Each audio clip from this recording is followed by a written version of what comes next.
To view this short presentation about a very important yet largely still unknown part of Canadian history. We hope that it will help you understand the background and significance of the British Home Child Migrant Scheme. As a nation, it is important to know what has made us who we are today. Our short presentation is called Lost and Found, the Story of the British Home Children. British home children or child migrants are the terms used to describe the over 100,000 children who were systematically immigrated to Canada from Great Britain to work as indentured farm laborers or domestics. The majority of them arrived between 1869 and the 1940s.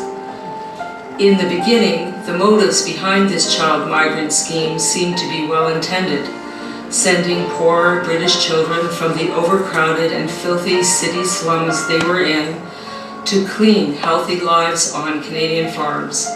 A simple plan, yet fraught with inconsistencies. Families were torn apart.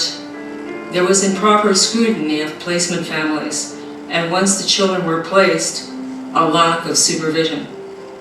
By taking a look at that time period, we hope to better understand why so many children were sent away from their homeland and their families, and why it was an acceptable practice. Some indeed did have better lives, while some were forced to live in a much worse nightmare. The Industrial Revolution was the cause of concentrated urban poverty. During this era, there was a tremendous transition from production of goods by hand to large-scale manufacturing in factories. New chemical and iron production processes, increasing use of steam power, and the development of machine tools changed every aspect of daily life. Average income and population began to show sustained growth for the first time. It was a key turning point in history. Many rural families looking for a chance to better their lives began to move to the cities. This major shift, combined with the influx of 300,000 Irish immigrants who were trying to escape the potato famine, burst the seams of large cities.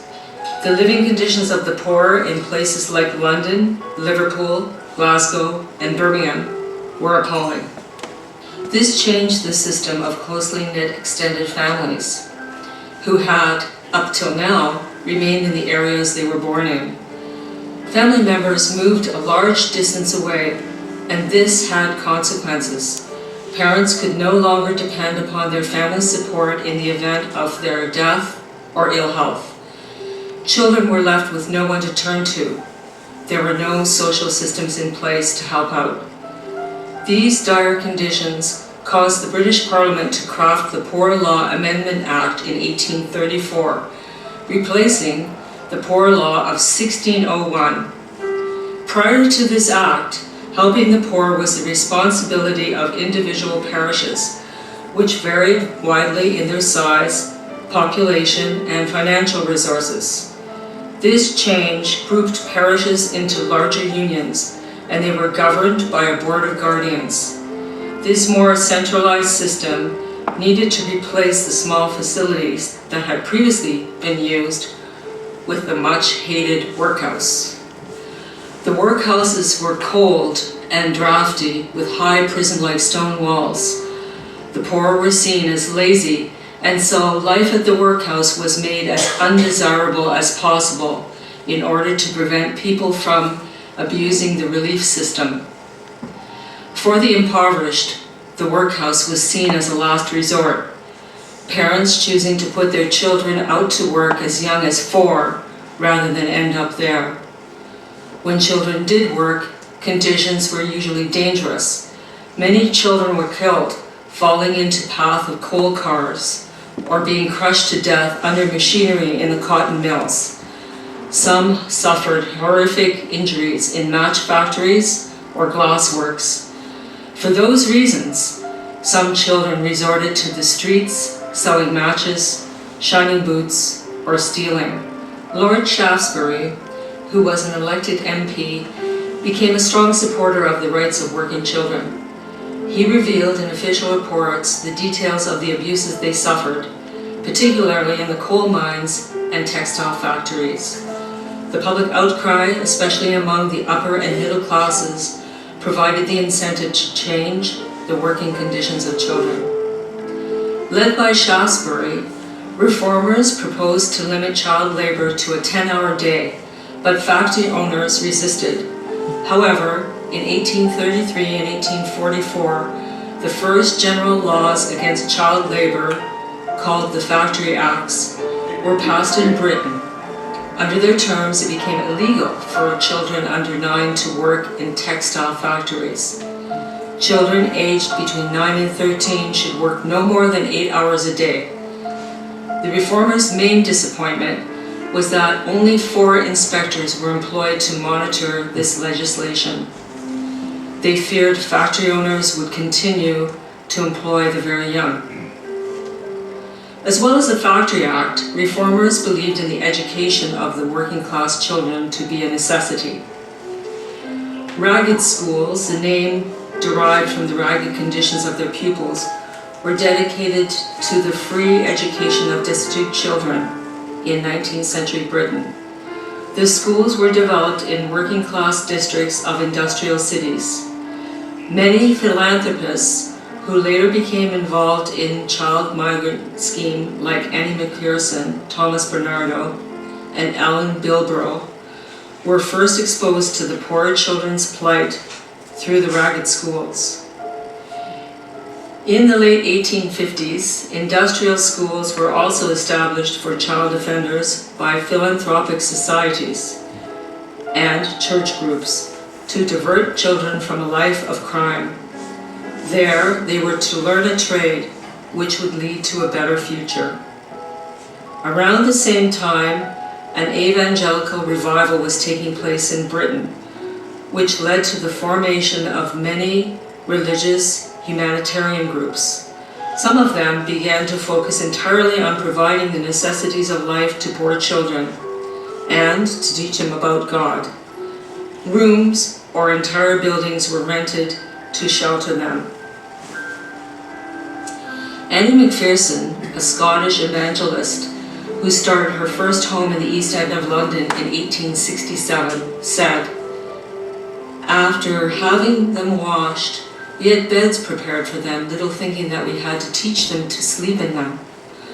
They had to be taught the most common usages of social life, but eventually they learned to play, laugh, work, and sit still like ordinary children." It wasn't long before the philanthropists were overwhelmed by the scope of the situation. The homes were full to overflowing, and even though staff tried to place them in situations, more children were arriving than leaving. Thoughts turned to a group of children who had been successfully sent to Canada in 1833 by the Children's Friends Society and the West Kirk Workhouse. Immigration began to become a clear choice. Maria Susan Rye, who had already helped young women immigrate to Canada, met with Lord Shaftesbury, and she suggested taking orphaned and destitute children to Canada. He supported her idea, and so did the newspaper, The Times, in which she wrote, "Why not take the gutter children of London, Manchester, Birmingham, Bristol, and Liverpool and immigrate them to Canada? Can anything I introduce them to be worse than that to which they are doomed?" The Board of Guardians of the Poorhouse Unions agreed. Rye started working with them, and in 1869 brought her first group of children to Canada. Annie McPherson soon followed suit, although only a small percentage of her children were from the workhouse or industrial schools. Helped by her sisters, she had by 1874 brought 2,000 children to Canada. In the early years, the voyages they had to take to get here could take 2 or 3 weeks, depending on the weather. It must have been quite frightening for the children to realize how far away Canada was, to leave behind everything they knew and to be sent to a placement that was sometimes quite isolated and lonely. The initial reaction of the Canadian public to the home children was of great kindness and concern as they learned of the appalling circumstances in which the children had been. Donations of money, food, clothing, and offers to visit the children poured in. Buildings or even land was supplied. Canada's population was rapidly expanding and workers of all descriptions were in great demand. Farmers, some immigrants themselves, needed cheap labor to clear their land, plant and harvest their crops. Hired men were in short supply and too expensive for a lot of the farmers, when children could be indentured and work for a fraction of the cost. And, up to 1891, immigration to Canada was under the control of the Department of Agriculture, who wholeheartedly endorsed bringing children to Canada as farm workers, as an economical way of supporting Canadian agriculture. However, once in their placements, treatment of the children varied from farm to farm. Some were very well treated and became like members of the family. Some were beaten, given rotten food, and made to sleep in the barn with the animals. Some were seen as workers and not as children. Reports of neglect, lack of supervision, and placement of the children began to filter over to Great Britain, and in 1874, the local government board responsible for workhouses in England ordered an inspection of the organizations taking workhouse child inmates to Canada. Andrew Doyle's report, focusing mainly on Maria Rye, but also mentioning Annie McPherson, was scathing. Street Arabs, or gutter children, for whom no consent for their immigration had been received, were mixed with what Doyle called the well-trained inmates of the workhouses or industrial schools. Accusations of making money from the children's arrangements and of children not receiving any training were also high on his list. He condemned the selection of their placements and the irregular or lack of supervision there. As a result of Doyle's report, the Canadian government countered the accusations by forming the Select Committee on Immigration and Colonization. Their findings satisfied the Canadian authorities that the children were being treated properly. The child migrant scheme continued. The floodgates opened. McPherson and Rye were soon joined by many other philanthropists, as the belief was still strong in Britain that sending impoverished children to Canada was the right thing to do. Receiving homes began to spring up everywhere, as Thomas Bernardo, William Corrier, James Fagan, John Middlemore, and Dr. Stevenson, amongst others, began to send their children from their establishments in the UK. Well-known organizations and church groups like the Salvation Army, the Church of England, and the Catholic Children's Society joined the movement as well, bringing the total of the organizations to around 55. Applicants for the children far exceeded those sent. When a shipment of children reached Canada, they were either placed by the immigration at the port where they arrived, or, more often, were sent by rail to a receiving home. Within a few days of their arrival, applicants for the children came to the home to make their selection of a child, or the children were sent on to their destinations. Wages were negotiated between the agency and the farmers, and contracts of indenture signed.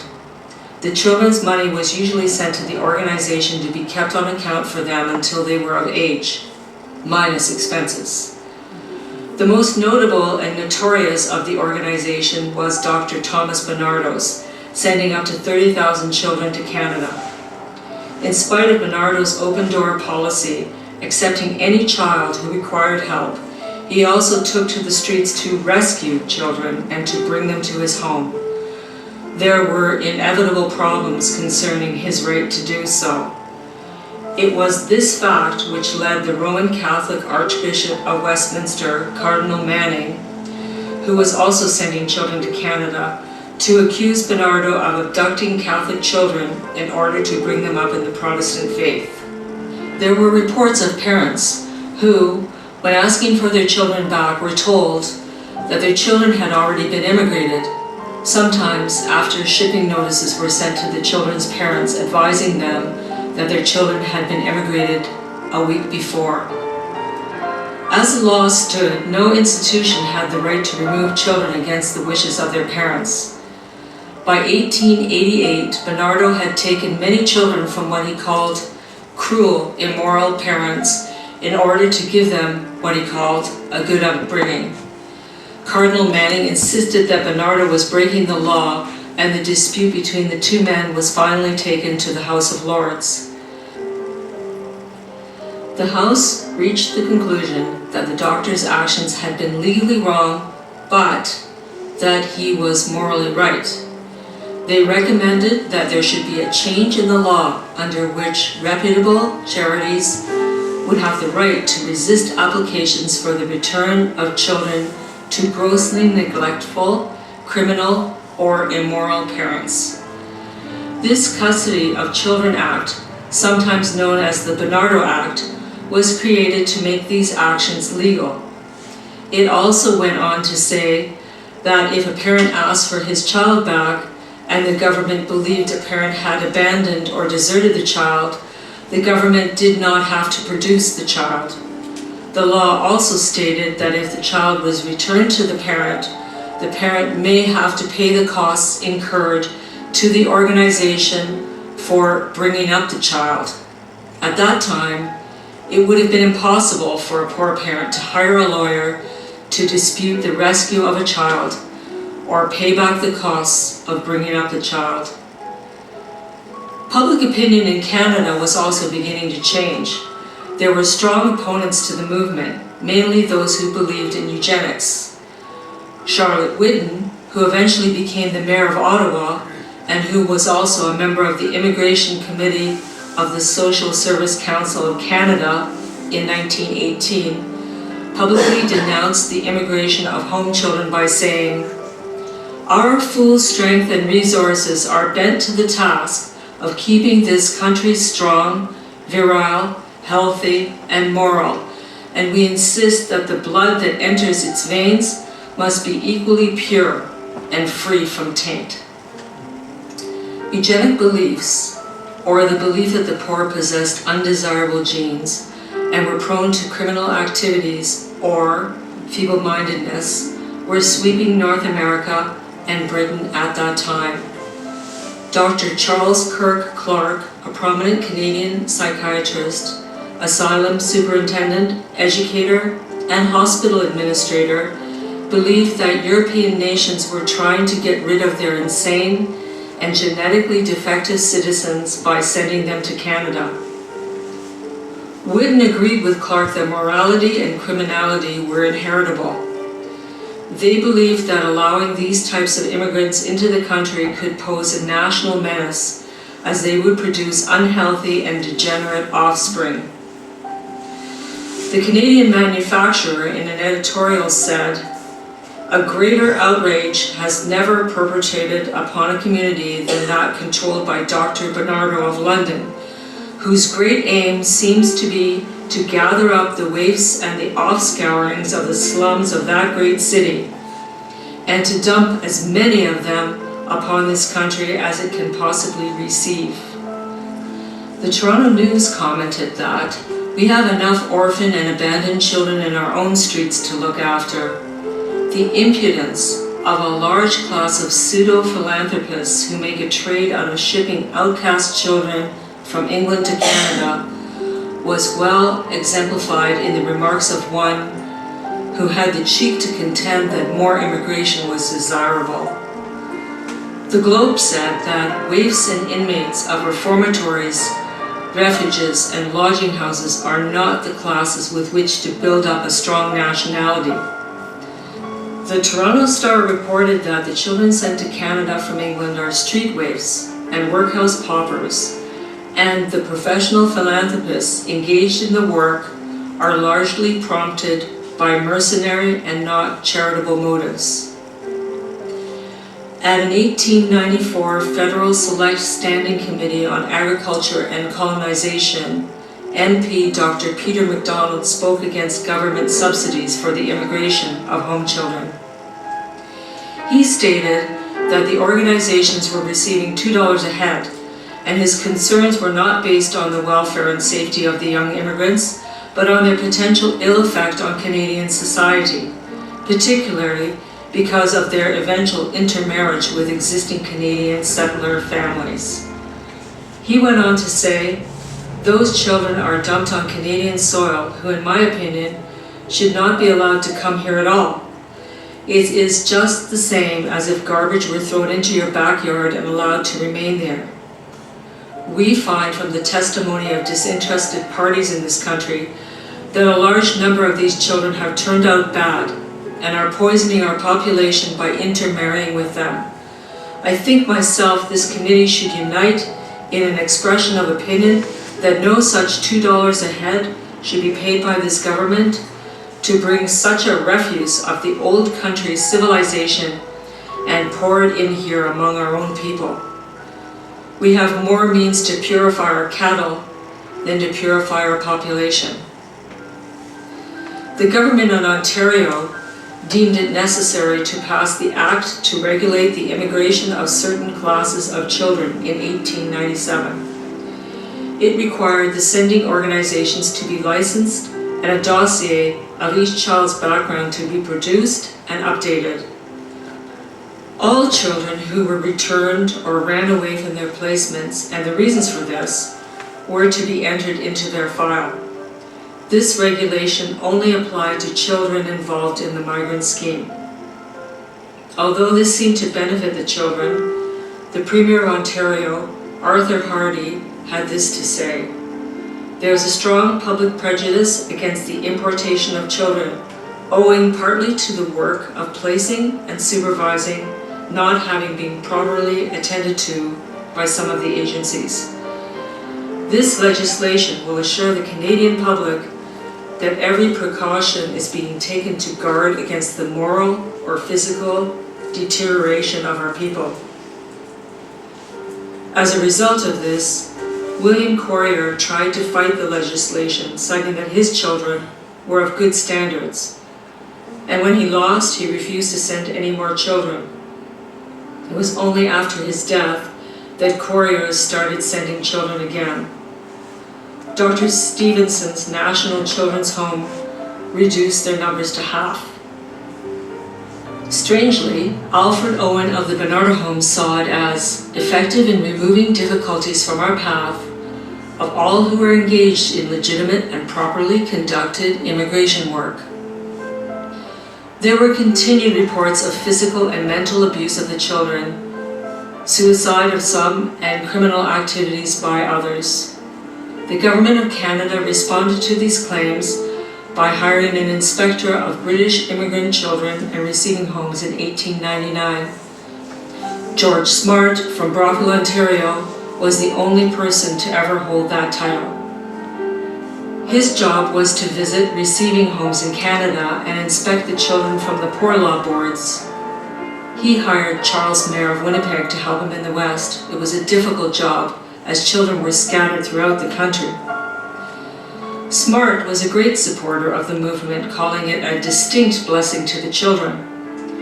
He also stated that the poorest home in Canada would be palatial to that from which they have been brought. His reports were usually filled with examples of glowing success. Soon after the beginning of the First World War, no home children were sent to Canada. Almost all of the homeboys already in Canada who were of enlistment age signed up, although most felt it was their duty to fight for their homeland and their adopted country. There is the belief that many joined as it was the only way for them to get back to Great Britain to see any family that might be there. There is evidence that some underage children ran away from their placements and lied about their ages to enlist. The common belief was that the war would only last 3 months. One of the boys, Claude Mahoney, received the Victoria Cross, the highest military award for gallantry in face of the enemy. However, because of the shame he felt about his past, Mr. Mahoney tried to cover his true identity by claiming he was Irish and had become Canadian by naturalization. In reality, he was born in England and was sent to Canada as part of the child migrant scheme. In Anne of Green Gables, Montgomery seems to have captured the uneasiness which the common Canadian felt when they were confronted with a home child. In the book, Marilla says to her neighbor Rachel, "Matthew suggested getting a homeboy, but I said no flat to that.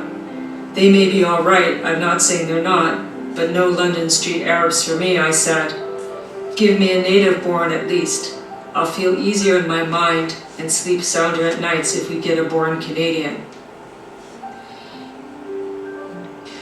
In 1919, although no children were sent to Canada due to the lack of shipping vessels, Great Britain passed the Overseas Settlement Scheme to assist soldiers and their families returning after the war. The scheme offered free passage to ex-military and their dependents to countries in the British Empire. In 1922, this scheme was expanded under the Empire Settlement Act, allowing the general public, including teenagers from the age of 14, to receive free passage. Some of the home child organizations helped with the placement of the young teens. In return for the passage, the immigrants were expected to settle and remain in the country. Canada had always been the prime destination for immigrants due to the proximity to the UK. Now, Australia and New Zealand became more reachable. The Canadian government continued to see child immigration as the cheapest way to increase the number of new immigrants. Yet, they also did relatively little to improve the children's living and working conditions after their arrival. In the mid-1920s, more than 60 British boards of guardians sent identical resolutions to the Canadian High Commissioner demanding that the Canadian government make it compulsory that government officials examine and pre-approve all homes receiving children and frequently monitor those homes. In 1924, the Canadian government passed an order in council that made it illegal for unaccompanied children under the age of 14 to enter the country. This took effect in 1926 and became permanent in 1928. Although small numbers of underage immigrants continued to arrive in the 1930s, these policies largely brought an end to the importation of young child laborers. The practice continued in a reduced way, though, until almost mid-century for those over the age of 14. The Depression era of the 1930s also was a major impetus in reducing child immigration as the children were resented by many men who were unemployed. The child migrant scheme in Canada came to an end as the last group of Bernardo children was sent in 1939, and a final group of children was sent to the Fairbridge Farm School in 1948. Child migration continued, though, in Australia until the 1970s. All in all, Britain viewed Canada as a prime destination for pauper children. At first, child migration was viewed as beneficial to those children. It has been reported, though, that only 1/3 of the children were well treated and well received. The majority were exploited, neglected, defrauded, or mistreated.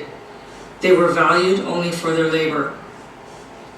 Even for those children who were placed in good and loving homes, the general prejudice against the home children did little to make them feel welcome or part of Canadian society. Most never saw their families again and spent many years searching for parents or siblings. Once they were finished their indenture, the children usually remained silent about their past, hoping to be accepted. Many made up lies in order to hide their true identities. This has made it very hard for their descendants to understand what happened to their parents, grandparents, or great-grandparents. However, with all the different technology available, more and more descendants are finding out about their ancestors' past. Families, separated for 80 or 90 years, have been reunited. Our group, the British Home Child Group International, has various ways of helping.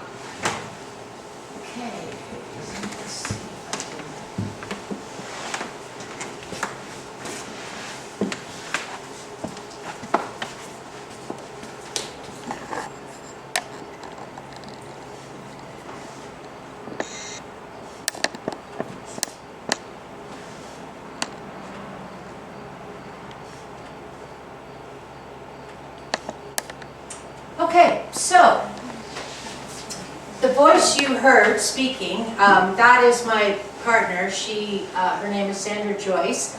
She passed away about 5 years ago, and she always told the story of her father died early 2000s, and she thought she would just go out. She went out to the East Coast for a trip, and she went to Pier 21, the Immigration Museum, and she thought, you know, I'll put in my dad's name, thinking, you know, she might get, he was in World War II, he would come up then. And lo and behold, it came up, Robert Joyce, and,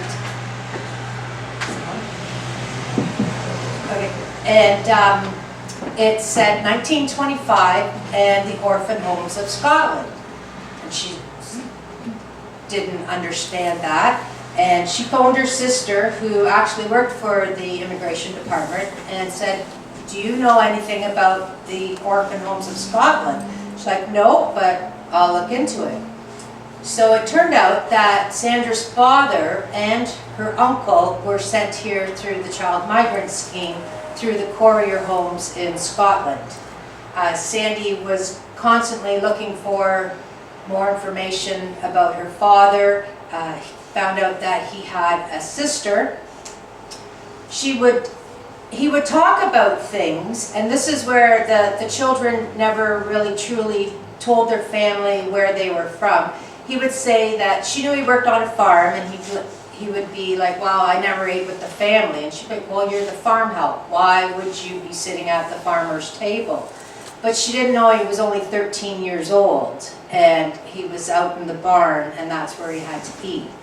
So Sandy started looking for her family, researching, went back to Scotland, and she did find that her father had a sister.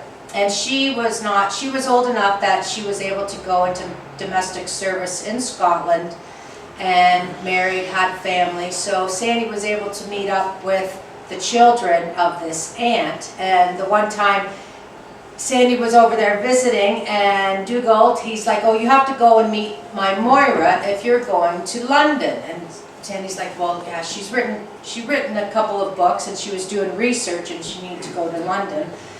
And he said, you know, she works at the Tower of London. And Sandy's thinking, like, you know, like, was she a ticket taker, selling souvenirs, whatever. But no, she is a beef eater, and she was the first female beef eater in the 600 years of beef eaters. So that's a picture of Sandy and Moira, who is a beef eater.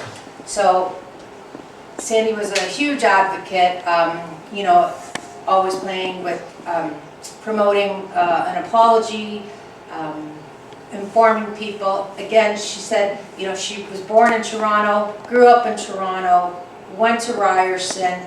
She had no idea of the Child Migrant Scheme and knew nothing of her father's history, and she felt that she was not alone, that there was probably a lot of other children out there that their family just did not speak of this past because they were ashamed.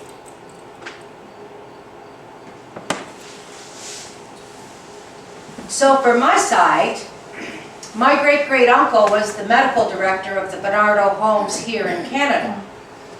And my husband, his family, they had a farm in Newmarket, and they actually had the children work on the farm. And one of those children was Herbert. And like the video said, when the First World War broke out, a lot of the children found that that would be a way to get back to England, to go see their family, and that it was their duty to serve. So I always like to share, Herbert was in the 48th Highlanders, and I always like to share a letter. He was injured at Hill 70, and then he was sent back to London to convalesce. And during that time, when he was in London, he sent a letter to my husband's great-grandparents in Newmarket, and I'd just like to share it with you.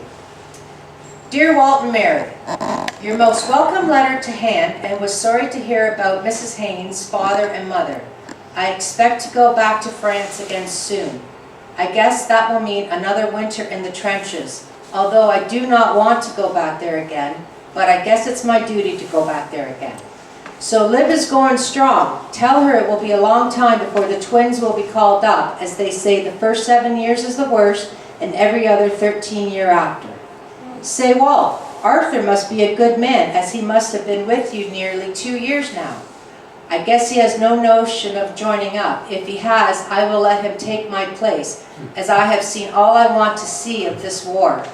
Say, Walt, Colonel Whaling's niece is a nurse at this hospital. We often talk about good old Sharon and Newmarket, and believe me, I get some digs at me about Sharon Town. I have lots of fun these days. I have a different girl every day. Say, Walt, must tell you of a little experience of mine. We met 2 girls the other night, one of the fellas and myself. As you know, nearly all the lights are out here at night. Well, we met the girls in the dark and took them home, and we were saying such nice, loving words to them, and we had quite a few kisses. It makes me blush when I think of it. Well, as I said, before we took them home, and we promised to meet them on the following afternoon, which was Sunday, something happened. The other fella could not get out. So off goes Private H. Blackall to meet them himself. I had to take a bus to get there. I arrived at the place where I was supposed to meet. Then who should come up but a woman of about 40, and said to me, "Was you the soldier I was with last night?" I looked at her and I recognized her by her hat she was wearing, and I said to myself, I will see the girl's face next time before I go out with another girl. Well, to finish my story, I did not know what to do after she asked me if I was the soldier she was out with last night, when to my relief, I saw the bus coming down the street, and I ran as fast as I could, as I was wearing a splint on my leg at the time. I was running stiff-legged, and the people in the street were laughing at me the way I ran, but I did not care as long as I got away from that old woman. But when I got on the bus again, I had to laugh at myself. I send my best regards to Isla and Edith and all who know me around Sharon, not forgetting Mr. and Mrs. Charles Haynes. I guess I will have to stop, as you will not have time to read this. I remain, yours sincerely, H.G. Blackall. And Herbert was killed at the Battle of Passchendaele. Oh, wow. Wow. So, how do you know if you have a home child in your tree? A lot of stories, friends over the years, they'll say, you know, how did your grandparents get here, your great-grandparents, and, you know, oh, he was a stowaway on a boat, or he was that. They always come up with these kind of tall tales, and they're usually not true. So one of the first places I always go is at Library and Archives Canada. There is the ship's database, and it is the home children database that you can put in the name, and it'll say what ship and what group they came with. So this is what the home child database at Library and Archives Canada looks like.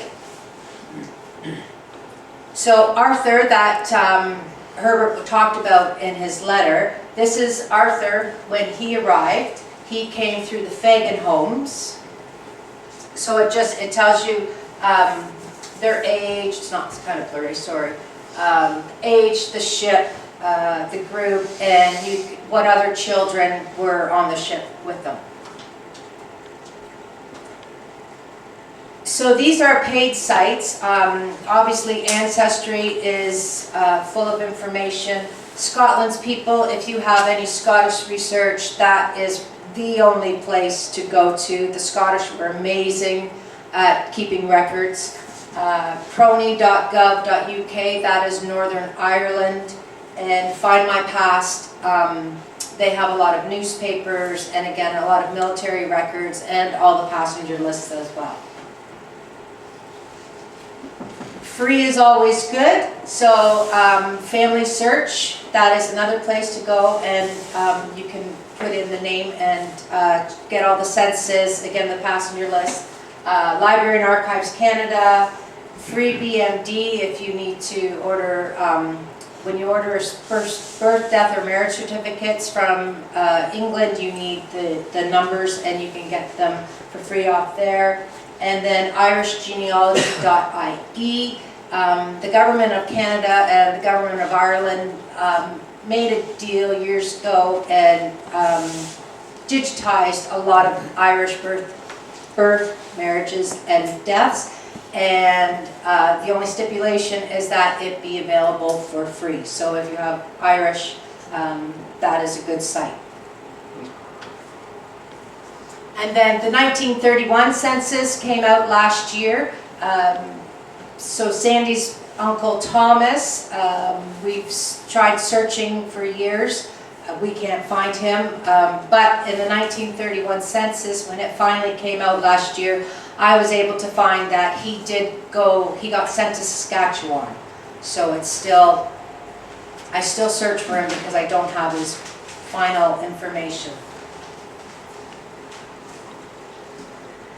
So depending on what organization sent the children, Dr. Bernardo's, they had Ups and Downs, which was a magazine that was the children would sign up for, and they would get a copy of it.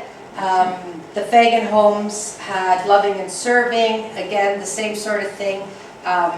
They would put in where so-and-so, what farm they were at, or if, you know, a couple of kids had come on the same ship together and then ended up different parts of the province and wanted to reconnect, they could do that through the newsletters.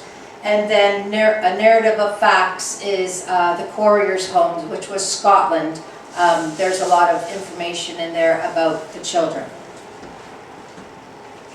Another thing too, with both the Fagan homes and the Bernardo homes, to discourage children from running away, they would get medals. So this is a Roll of Honor medal of Arthur's, and after, if you were with your place of employment, you would have it. You would get this after 2 years, and then maybe, I think 5 years, you would get another one. This is a Dr. Bernardo, and it was for good conduct and length of service. So all these, each time that they were sent out, the children's name, and if they got one of the medals, would be published in the newsletters. So this is my friend's great-grandfather, Edward. He was put in the Bernardo homes when he was 4 years old, and then at the age of 14, he was sent here to Canada. Now Bernardo's, because of the law, they had to keep records of the children, the whereabouts, their health, everything.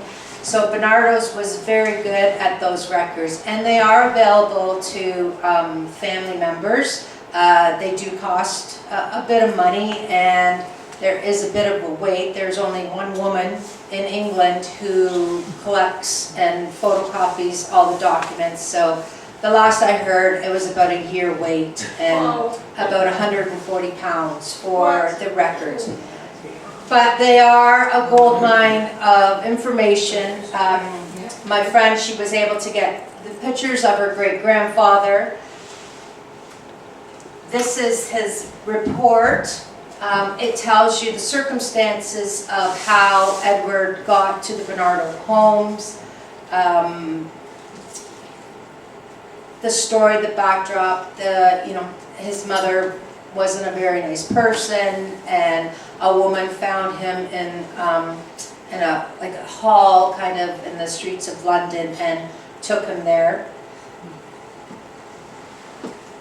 So, and then on his all the farms that he goes to. It's kind of, it's not funny, but he went to one farm and he really enjoyed fishing, and then he got sent to another farm, and in the record it says that he'd really like to go back to the other farm because it was a really good fishing spot. And it is in the Bernardo records. So that is all. When the children, when they came to Canada, the boys, they would learn a trade, so they would make trunks, and then all the children came with a trunk. Inside their trunk would be a church outfit, a working outfit.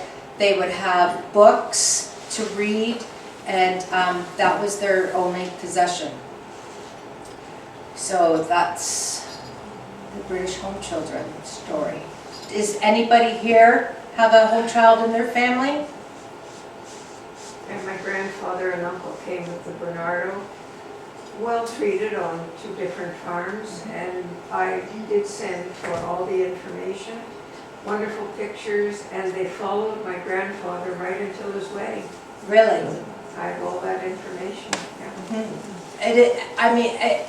It is expensive. It does take a long time, but It's worth it. the Bernardo records are worth it. As for Arthur, Arthur was able to go back to England and visit his mom.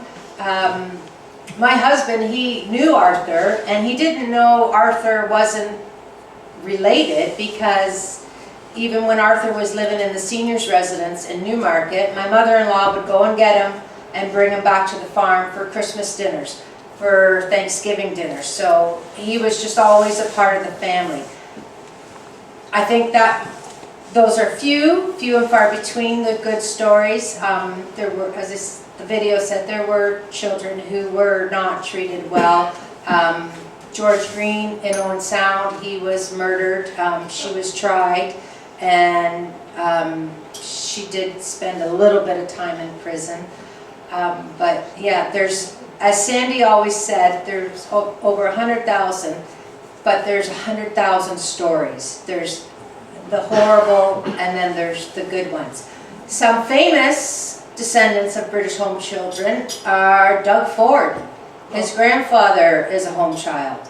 Gilles Doucette, his maternal grandfather, is a home child. He jokes that he's a bloke who turned block at the time. He's very good. I've sat with Gilles and his sisters and gave all the information about his grandfather, and he because they were Catholic, they were sent to Quebec. A lot of the Catholic children, because it was more Catholic in Quebec, but he was sent to a French home, and they only spoke French. So Mr. Doucette said that his grandfather told him that he would go to the Indian reservation that was close by because they would speak English to him. So Don Cherry's grandfather was a home child as well, sent here to Canada. So it's amazing how many are out there, and I think their stories should be celebrated, and it should be a more known piece of Canadian history because it took place over a long period of time. So yeah, so any questions, comments? Yes, sir? You're saying that the last home children was about 1950? In 1948, the Fairbridge, yes, and the Fairbridge home was out in British Columbia, so those children went out to BC. But yeah, it was 1948 was the last time that they were sent here.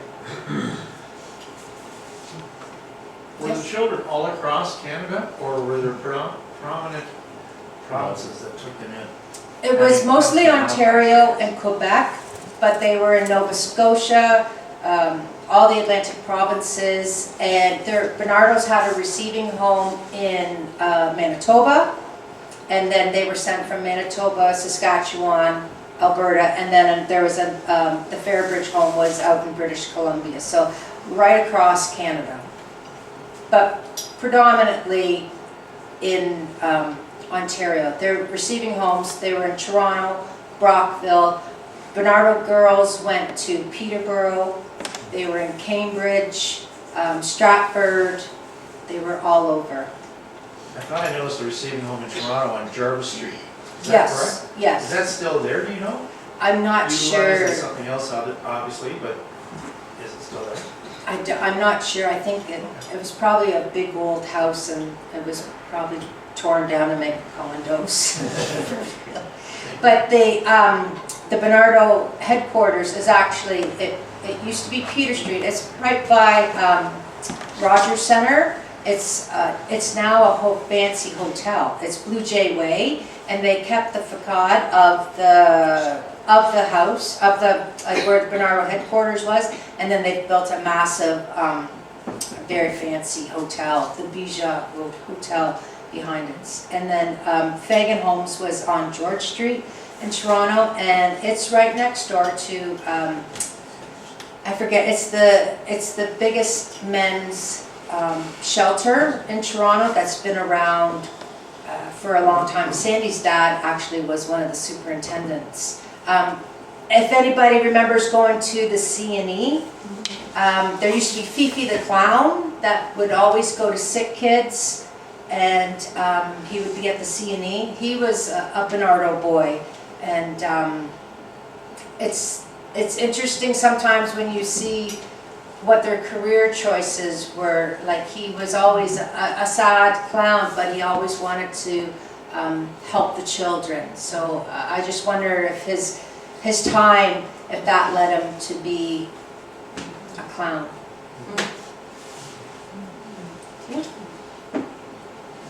Any more questions? Karen?